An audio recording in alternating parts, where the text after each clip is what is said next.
I know I often think about certain brands of watches, and when I do, I only sort of think about certain models within their range. There seems to be certain models that sort of stand out in my mind, and that is exactly what happens with me when I think about Orient. There's a couple of watches that I really think about and I associate with the brand. One thing I don't associate with the brand is these sort of vintage style, compressor style watches, which is what I'm going to show you today.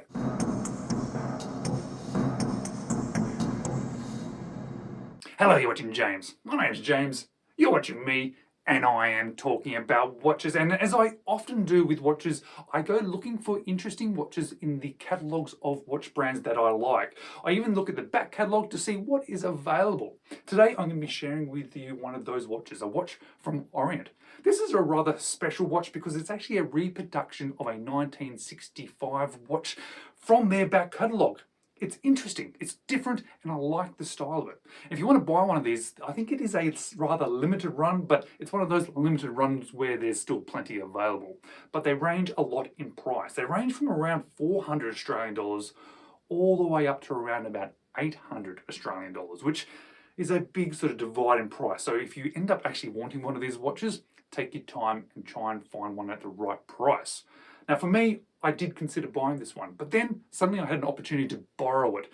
Yes, I borrowed this watch, so this one is not mine. I do want to say a big thank you again to Mark. Mark is a local subscriber here in Australia. He has lent me a couple of watches in the past, and I really do appreciate it because it's so good to get hands on with even more watches than I could buy myself.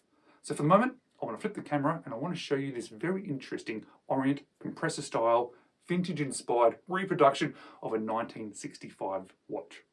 So here we have a rather interesting Orient. In fact, we have the Weekly Auto Orient King Diver, which is a 70th anniversary limited edition reproduction of a 1965 watch. And on paper, it has a few things going for it, like water resistance of 200 meters. It has an interesting internal rotating bezel. And if you don't like this black version, there is a green and a rather interesting burgundy. And although the looks grabbed my attention, it was certainly the size of it that really then stood out to me when I was able to get hands-on with it. Because the case itself is big, it's 43.7 millimeters. It's also rather thick because it's 14.1 millimeters. It's also rather long, being 50.5 millimeters, a normal 20 millimeter lug width, and on this supplied bracelet, and I think this has most of the links, if not all the links involved, it is 152 grams. And those dimensions mean that it really pushes my boundaries of my 17 centimeter wrist, but it's the looks of this one that really grabbed my attention, and I am a bit of a sucker for twin crowns. It just seems to sort of resonate with me. I do like watches with twin crowns. It gives me an interesting sort of aspect to the case, and I just like it. That's why I have one or two of those in my collection. But looking closer at the dial, we'll see a very dark black, almost matte black, but a very slightly textured surface, which gives you this sort of interesting black matte effect. There's a lot of printing on there, including a lot of text. Weekly Auto Orient King Diver, 22 written down there.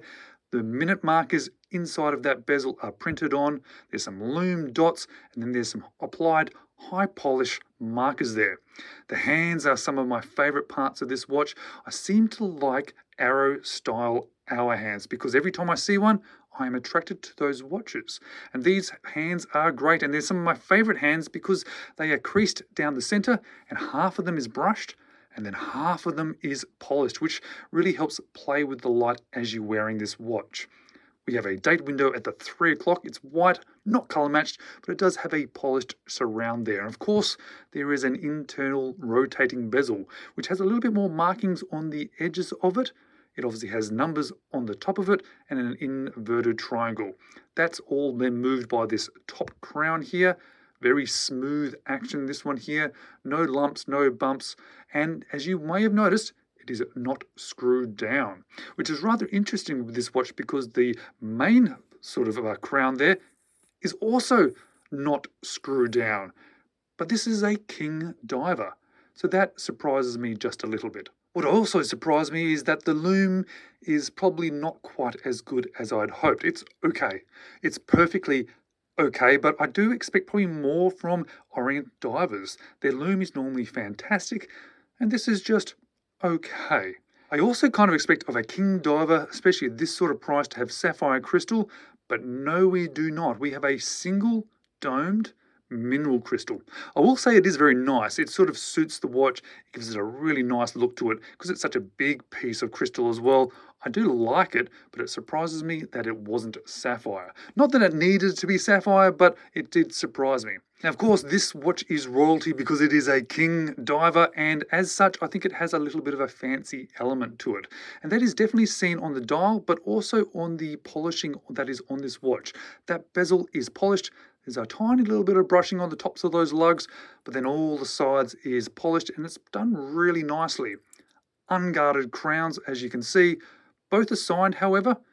Both are non-screw down, which is really interesting because this has 200 meters of water resistance, and I'm not quite sure how it obtains that with non-screw down crowns. But inside here, we do have the caliber F6922, has 40 hours of power reserve. It has a day-date complication, as you can see, and of course it does have hacking. I do really like the day-date complication on this watch. I'm not always a big fan of day-date because I sometimes think it can look a little bit terrible on the dial. This one with the date at the 3 o'clock and the day at the 6 o'clock, I think really looks great, and I quite like how it has then been used on that dial.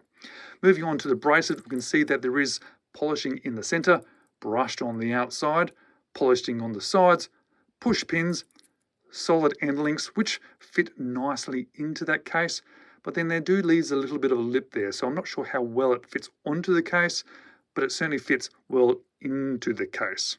Moving on to this clasp, which I like the fact that it is a smaller clasp. I think it looks neat and tidy, but what that does mean is we only get 2 sets of micro adjust, and unfortunately it is a pressed clasp. It does mean it should be comfortable on wrist, but it probably doesn't sort of feel as king or royalty as this watch should be. Now, this is not my watch, so I'm not going to be pulling stickers off it. So I've left the stickers on the case back, but as you can see, it is a screw down case back with a bit of a logo in the center there and some information around the sides. And also because it is borrowed, I'm not going to be adjusting it. I don't want to damage this watch at all. But what you can see on my 17 centimeter or around about 6 3/4 inch wrist is that it is a big boy. It fits, but it pushes the boundaries to the extreme for me. It also sits up a little bit. I think this watch perhaps is probably going to be too big for my style, which is probably the other reason I wasn't wanting to definitely change the bracelet, because I then probably wouldn't have worn it much, so I didn't want to risk damaging this watch since it was borrowed. So what do I like about it? What don't I like about it? And what would I change? Well, there's a bit to say here because there's things that I like about this one. I think it's a cool looking watch. I like the visual elements. I love dual crowns. I love those hands with the brushing and the polished. I like the separation of the day date. I think that looks good. However, it is big and I think it doesn't need to be this big.